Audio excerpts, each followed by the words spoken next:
Raditu billahi robba. Kita ridho bahwa Tuhan kita adalah Allah satu-satunya, tiada yang kita sembah dan tiada yang kita mohon pertolongan selain Allah. Asyhadu an la ilaha illallah wa asyhadu anna Muhammadar Rasulullah. Kita juga mencontoh apa yang diberikan oleh Rasulullah Shallallahu Alaihi Wasallam berupa akhlakul karimahnya dalam kitab-kitab hadis dan sunnah-sunnahnya, dan tentunya kita juga membaca kitab suci Al-Quran, berpegang teguh pada apa yang diturunkan Allah kepada beliau, dan kita menjadi penganut agama Islam yang setia, yang insya Allah istiqomah.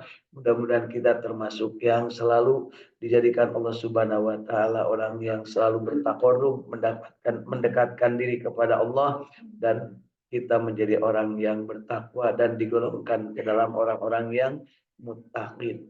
Mudah-mudahan dalam kehidupan kita diberikan kesempatan untuk terus belajar, terus mendapatkan kesempatan meningkatkan kualitas keilmuan, kualitas amal, kualitas kehidupan, dan juga kualitas kesejahteraan perekonomian kita. Amin. Ya Allah ya Rabbal Alamin.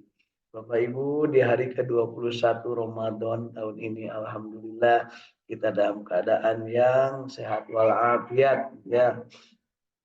Tentunya dengan melihat situasi dan kondisi saat ini, kita makin hari makin siap untuk berjaga-jaga. Mudah-mudahan ya kita diberikan kesempatan untuk terus-terusan menyiapkan diri sehingga pada saatnya terjadi perubahan cuaca ataupun perubahan situasi, kita dalam keadaan yang tidak gumun.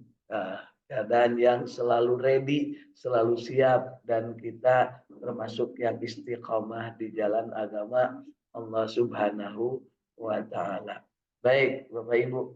Hari ini kita tambahkan nikmat kita, dan absen dulu di sebelah kanan, sebelah kiri, depan di Saum Tahfidz Al-Quran Al-Ikhlas Sukamiskin Arjamani Kota Bandung. Alhamdulillah hadir, dan di dunia maya sana yang hadir dari Bandung sudah ada Ibu Is bersama keluarga, dan dari Cirebon sudah ada Ibu Hilda bersama keluarga. Baik, kita lanjutkan nikmat kita dengan membaca surat An-Nisa. Surat An-Nisa yang akan kita baca hari ini ayat kedua, ketiga, dan keempat. Mari kita sama-sama. A'udzu billahi minasy syaithanir rajim.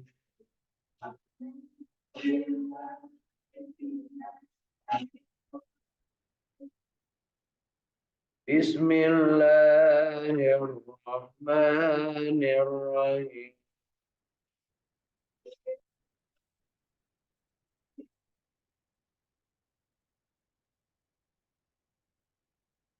وآتوا اليتامى أموالهم ولا تتبدلوا الخبيث بالطيب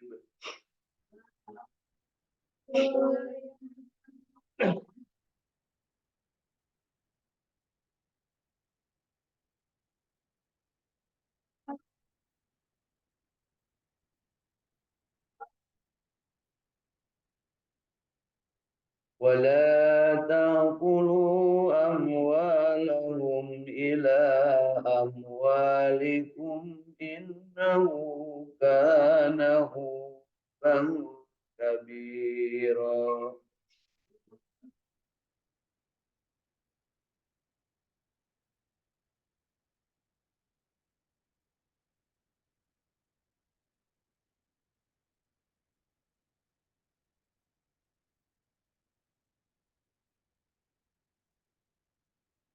وإن خفتم ألا تقسطوا في اليتامى فانكحوا ما طاب لكم من النساء مثنى وثلاث ورباع.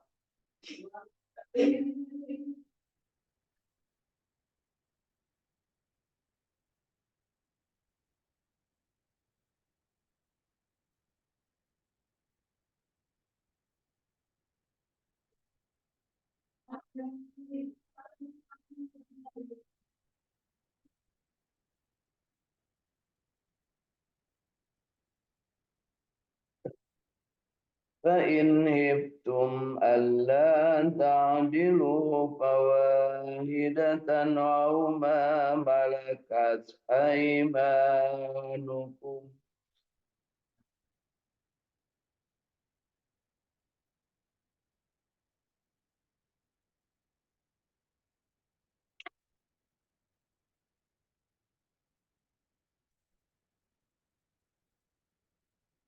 ذلك أدنى ألا تعودوا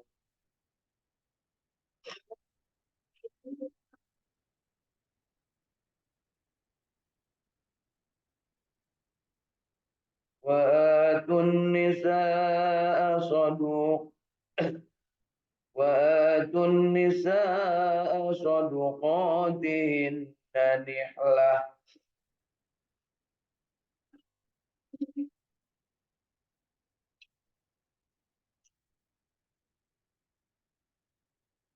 فإن طبن لكم عن شيء منه نفسا فكلوا هنيئا مريئا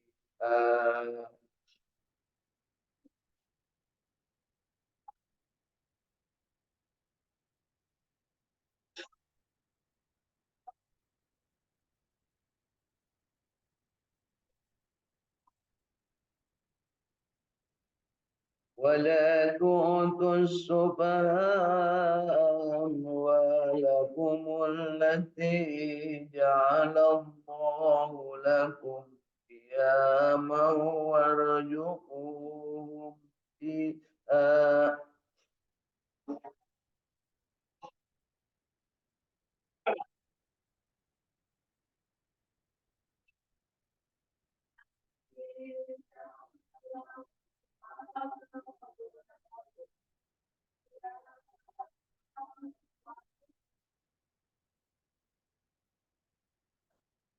جعل الله لكم قياما ورزقوهم فيها واكسوهم وقولوا لهم قولا معروفا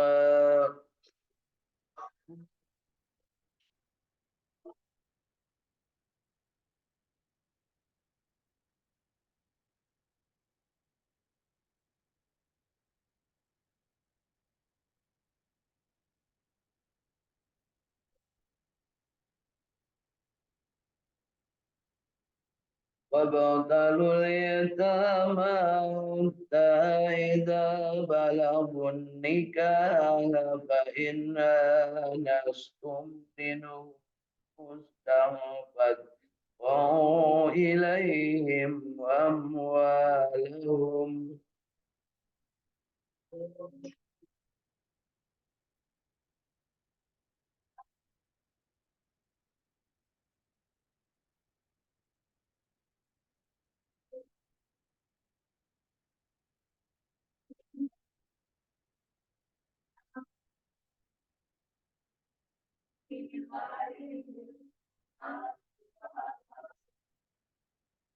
ولا تأكلوها إسرافا وبدارا أن يكبر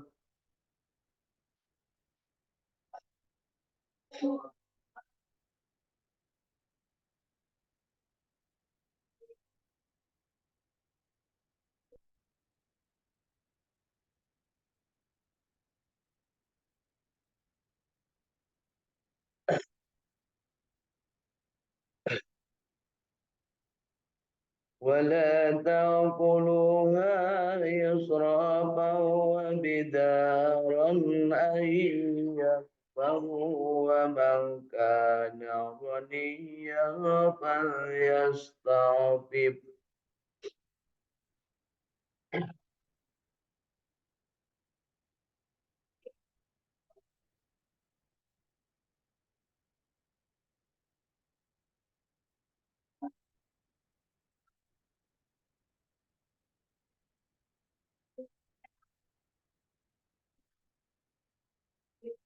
ومن كان فقيرا فليأكل بالمعروف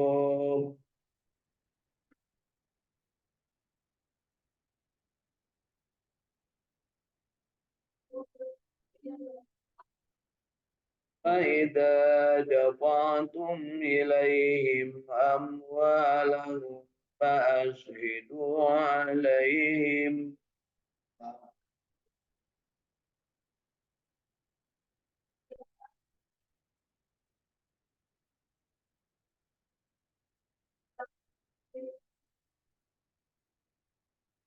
وكفى بالله حسيبا.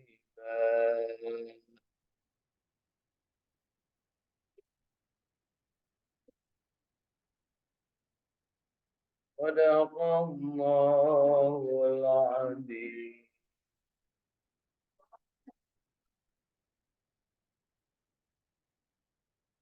Allahumma arhamna bil Quran. Alhamdulillah Bapak Ibu. Hari ini sudah kita baca 5 ayat dari surat An-Nisa. Mulai ayat kedua sampai ke-6.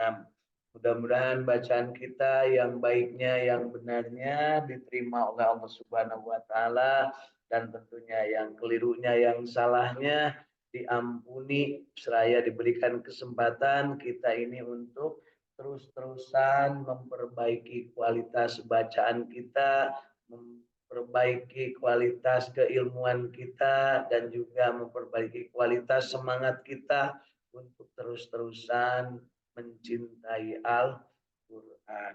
Insya Allah. Selamat bergabung dari Bandung, Ibu Hafiz ya, dari Ranca Ekek bersama keluarga.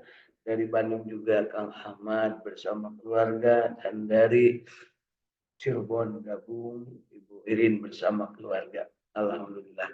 Mari kita lihat yang sudah kita baca ini terjemah dan tafsir Ibnu Katsir yang sudah diterjemahkan ke dalam bahasa Indonesia.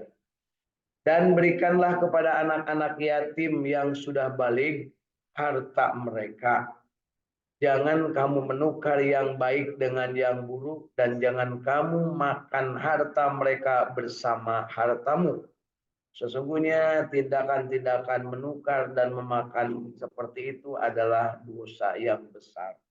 Bapak Ibu, yang namanya yatim itu atau anak yatim, batasannya adalah yang tidak punya bapak tetapi belum balik. Kalau seperti ini model kia, ya, tidak punya bapak, lain anak yatim bu, nini yatim. Ya. Di kebiasaan orang-orang jahiliyah Arab Quraisy waktu itu, bahwa orang yang bapaknya meninggal dunia baik karena sakit ataupun karena bertempur antar suku, kemudian nah kan biasanya punya harta waris, suka ada yang mililehengkeun cek bahasa orang mah. Kalau ada yang menikahi lagi si istrinya, si perempuan atau ibunya itu, maka nah hartanya itu kan belum dikasihkan ke anaknya. Sementara ibunya sudah dicukup oleh si suami baru. Nah, kadang ada yang numpang hidup, nyalindung ka gelung. Ya. Jadi ada anak yatim yang punya harta banyak. Seperti Pak Dede. Ya. Anak yatim punya harta banyak. Dinikahin oleh orang lain. Kan gitu ya. Ibunya Pak Dede. Gitu ya. Pak Dedenya belum dewasa waktu itu. Nah, si bapaknya itu milu daharnya, nyalinung kagelung. Padahal hak itu adalah hak anak yatim. Ada nggak di sini yang begitu? Ada nggak yang gitu? Banyak, ya, banyak. Dan kayaknya kita sekalian juga banyak yang belum beres bagi waris. Ya, karena umumnya di kita kalau ada yang meninggal tidak langsung bagi waris, Bu. Padahal itu bahaya pisan. Begitu ada yang orang meninggal tidak bagi waris, itu bahaya. Apalagi kalau pasangannya atau jandanya atau dudanya itu menikah lagi. Itu nanti akan menyulitkan ketika nanti punya keturunan lagi atau hitung-hitungan. Jadi harus bagaimana? Dihitung sesegera mungkin dibagikan. perkaranya nanti dipinjam dari hak waris, dari barang yang sudah diwariskan. Ya, biasanya hari hartana ayah waktu dulu si bapaknya meninggal, tapi begitu dia dewasa udah nggak ada. Judulnya oleh si bapak baru tersebut kan, kapan ke ngabiayaan maneh. Nah, ngabiayaan itu bukan dari harta waris, tapi dari bapak baru yang memang punya tanggung jawab nikahin ibunya. Banyak ibunya dikekepan dari anak nanti dipiara, kan gitu Bu ya. Terus Bu, nah, soalnya gitu Bu. Nah, jadi hati-hati.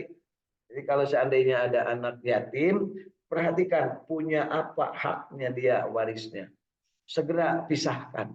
Karena apa? Kalau tidak dipisahkan alias dicampur-campur dengan yang ngurus barunya, baik itu pak tiri ataupun paman ataupun mungkin familinya, biasanya suka dicampur-campur. Allah tahu apa yang akan dilakukan oleh manusia. Makanya diturunkan ayat ini. Setelah kemarin ayat pertama menegaskan tentang manusia diciptakan Allah dari Nabi Adam dan Siti Hawa, kemudian beranak pinak banyak. Nah, anak-anaknya ini, anak cucunya yang disebut Bani Adam itu bakal punya kelakuan mencampur adukan harta yatim dengan yang dia miliki. Dengan tujuan tentu saja yang hidup mah mencari keuntungan. Gak pernah ada manusia yang hidup terus nyari rugi. Kalau ada berarti manusia teh punya. Gak pernah ada. Meskipun sayang banget ibu teh kepada suami ibu, anggar we ibu kudu untung. Sayang kepada suamiku, pokoknya apapun yang diminta suruh Bu Edi saya kasih. Tapi lamun bapak minta kawin deh, padahal menguntungkan kan ibu ya. Menguntungkan ibu nggak? Kalau bapaknya kawin lagi menguntungkan nggak? Menguntungkan karena ada yang bantu di rumah ya, minimal bantu ngurus bapaknya ya itu ya. Tapi dari kan terjadi deh. Mari kita lihat di ayat berikutnya kan. Jadi yang saya ceritakan ini di ayat yang pertama, di ayat yang kedua tentang harta yang orang mencampur adukannya. Sengaja Bu, ibu-ibu malam diajak ngomong tentang urusan nyandung pasti curing hak nuker tuduh oke. Ya. Ya, cara sekali kamu ada. Ya. Dan jika kamu takut tidak akan dapat berlaku adil terhadap hak-hak perempuan yatim, bila mana kamu mengawininya, jadi hak perempuan yatim artinya ada anak yatim yang dinikahi, maka kawinilah wanita-wanita lain yang kamu senangi. Nah, dua, tiga, empat. Nah ini ayat ini nggak disukai oleh ibu-ibu Pak Teguh. Kawinilah perempuan-perempuan lain dua, tiga, empat. Ya, itu ya. Jadi kan suka ada motif karunianya anak yatim, nikahilah si jandanya apa namanya yang sudah meninggal itu. Atau ada anak yatim yang sudah mulai balik, kemudian kasihan tidak punya bapak dinikahi anaknya. Sebab ibu nama geus nya geus kolot, lamun anak yatimna geus layak dinikahi mah leres berarti kan udah 20 tahun tuh si anak teh, berarti indungnya seberapa tahun Bu? Tambah we dia kira-kira tambah 15 atau 20, geus 40. Wah, bemper lagi geus beda Bu. Ya. Bemperna geus loba gesrek-gesrek nya lamun mobil ge kan lamun anyar jeung nu heubeul beda teu pada. Beda minimal geus aya goresan-goresan padedenya. Heeh. Nah, oh rajin servis, alhamdulillah. Tapi anggar we tapak goresan sama ayah, punya tawangan saukur dipoles gitu. Nah, apalin padede mah nya, abdi mah teu apal, da padede mah geus dua, abdi mah kakara hiji nya, nu katingali nya. Ya, jelas Bu nu katingali. Siapa tahu nu katingali nya. Kemudian jika kamu takut tidak dapat berlaku adil, ada nggak manusia yang takut tidak berlaku adil? Ada nggak? Nggak ada Bu. Yang ada mah takut sama istri gitu Bu ya. Bukan takut tidak berlaku adil. Ya. Yang takut tidak berlaku adil itu jarang, jarang. Ya. Ya. Kalau yang takut istri banyak. Ya. Ya. Makanya jadi istri itu harus menakutkan. Ya. Jadi kalau yang sekarang suaminya itu istrinya cuma satu, dua kemungkinannya. Apakah dia takut karena Allah, takut tidak bisa berbuat adil sesuai ayat ini? Ya, Badang tanya kepada apakah takut tidak adil atau takut sama Bu Adang? Gitu aja Bu ya. Hanya dua itu. Gak mungkin takut sama bagus pada berpengaruh. Ibunya, ya. Maka kawinilah seorang saja. Nah, inilah yang menenangkan ibu-ibu, ya. Jadi kalau baca ayat ini jangan berhenti di ya, tengah-tengah, langsung sampai ujung.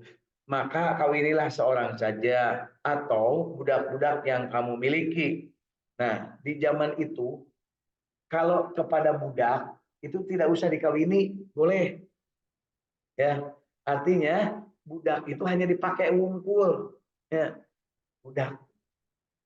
Kalau punya anak gimana budak itu?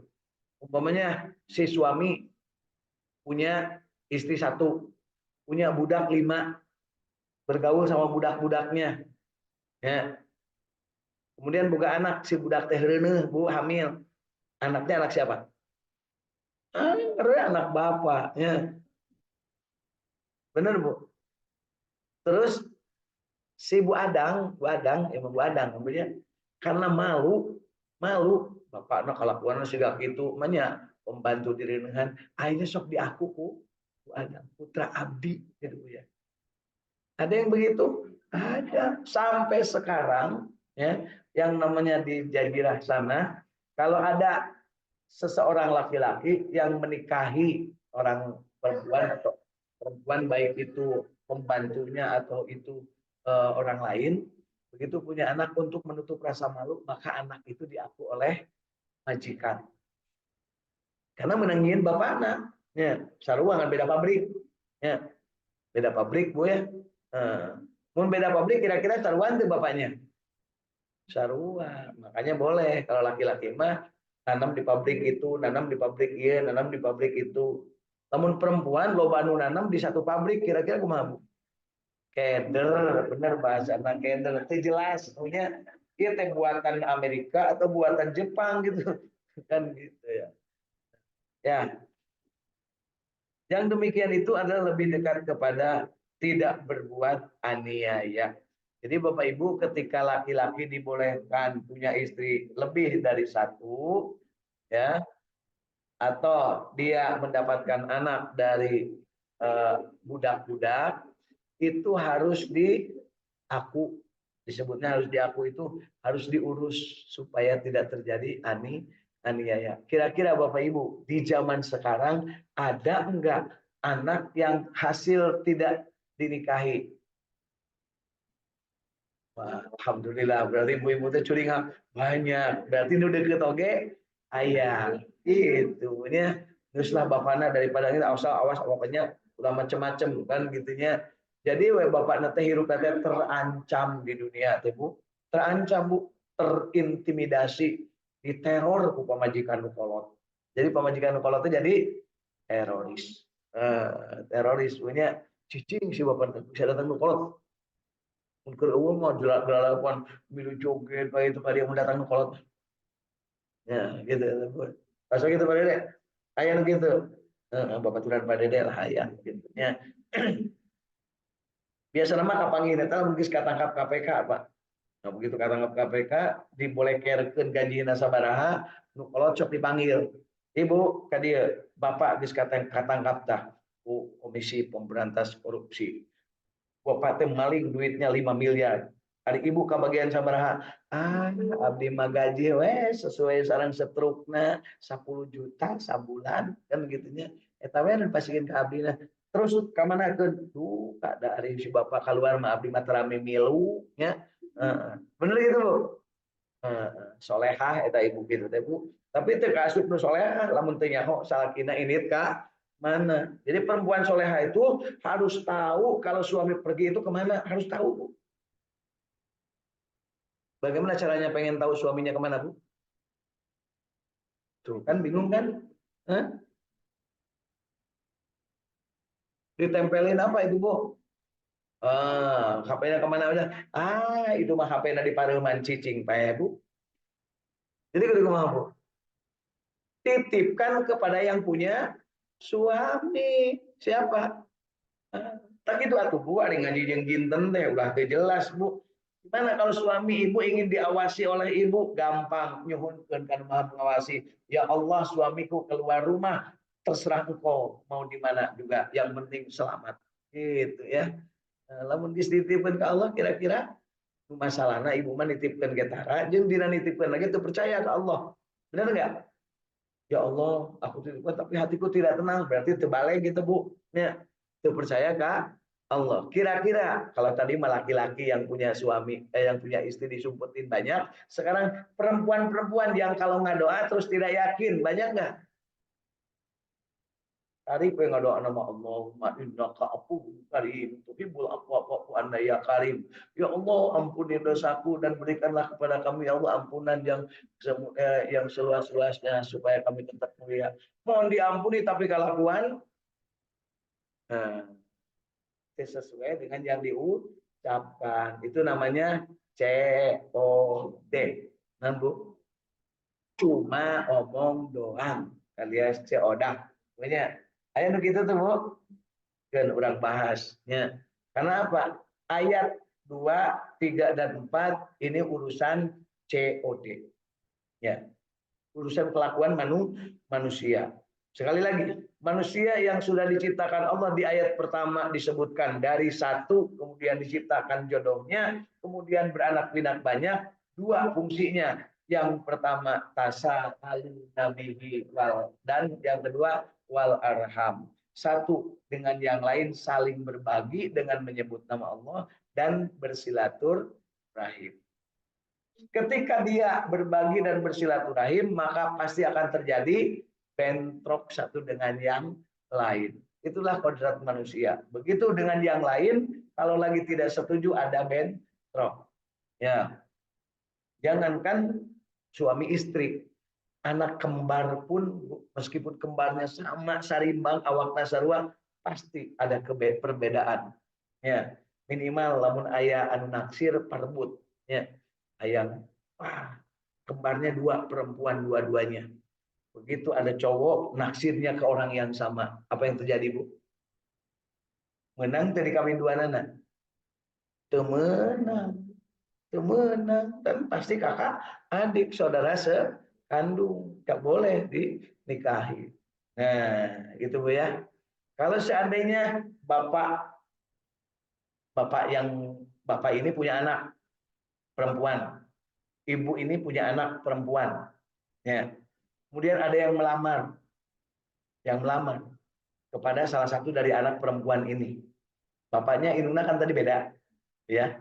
Kemudian indung jeung bapaknya kan udah nikah. Orang laki-laki boleh nggak menikahi dua perempuan ini? Kalau tidak nikah boleh. Masalahnya ibu bapaknya jadi nikah, jadi tidak boleh Bu. Ada yang begitu, betul. Bukan ini bapaknya dan ibunya beda. Ya, dia menikahi dua anak di rumah yang sama karena memang satu rumah. Tapi bapak dan ibunya dua-duanya beda karena yang satu perempuan bawa anak perempuan, yang lakinya bawa anak laki-laki. Itu tetap tidak boleh karena bapaknya dengan ibunya udah nikah. Udah nikah. Kecuali kalau tidak nikah. Boleh. Nah, atau bapaknya punya anak perempuan, bapak ibu ini punya anak perempuan. Si yang ngelamar ini menikahi dua anak ini. Kemudian mitoha, ya, mitoha si laki-laki kan punya istrinya dua nih. Mitohana yang satu perempuan, mitohana yang satu yang laki-laki. Mitoha di mitoha kawin boleh nggak? Kalau tadi mah kawin dulu, baru anaknya terus baru dilamar. Kalau sekarang mah enggak, dibalik. Dia dinikahi dulu nih. Tapi mitoha jeung mitoha papanggih nikah boleh enggak? Boleh. Boleh. Boleh enggak? Kalau ini sudah nikah, kemudian ini dinikah, dihijikan, dimadu, itu enggak boleh. Tapi kalau dinikah dulu di madu terus bapak najeng indungna kawin, sesama mitoha gitu. Bukan besan, mitoha kan mertua.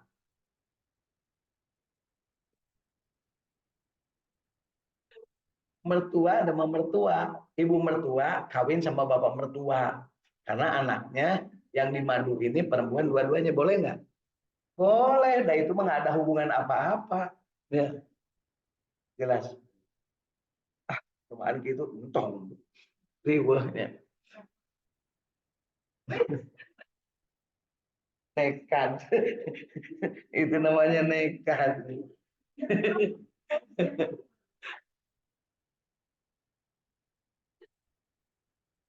Udah ngerti lah. Pokoknya kalau ibu-ibu ambil aja berarti itu nggak setuju, gitu ya. Jumpai kan gitu ya. Kawan sahur bu ada macor, ayo kawin mah, adik ayu deui mah, kan gitunya. Nah, itu teh berarti tidak setuju, Bu. Ulah maksudnya. Kemudian di ayat berikutnya, ayat keempat, berikanlah makanan mas kawin atau mahar kepada wanita yang kamu nikahi sebagai pemberian dengan penuh kerelaan. Ya, jadi mere mas kawin dengan penuh kerelaan. Ya, kemudian, jika mereka menyerahkan kepadamu sebagian dari mas kawin itu dengan senang hati, maka makanlah atau ambillah pemberian itu sebagai makanan yang sedap lagi baik akibatnya. Bapak Ibu, lamun mas kawinnya berupa makanan. Eh, saya nikahi neneng anu, ya tak sebut Inggris, tak Inggris baru lah teman. Neneng anu, ya, dengan mas kawin satu buah kue tat sebesar 1 meter, nah, kue 1 meter, atau kue buaya, roti buaya dengan mas kawin roti buaya dibayar tunai roti buaya. Dibikin lah, kan hak perempuan. Yang jadi pertanyaannya, lapar habis kawin deh Bu, boleh nggak si laki-laki makan mas kawin? Hmm? Kata siapa? Ini ayatnya boleh, asal si istrinya izin. Ini tuh, Aina oke ibu kan hutang dihutang deh, kamu mas kawinnya kan dipinjam ke suami. Tidak boleh itu kalau istrinya tidak izin. Berarti kan jelas Bu ya, dengerin ya. Makanya kalau ngaji itu dengerin. Ya, jangan dengerin, baca juga. Ya. Berikanlah mas kawin mahal kepada wanita yang kamu nikahi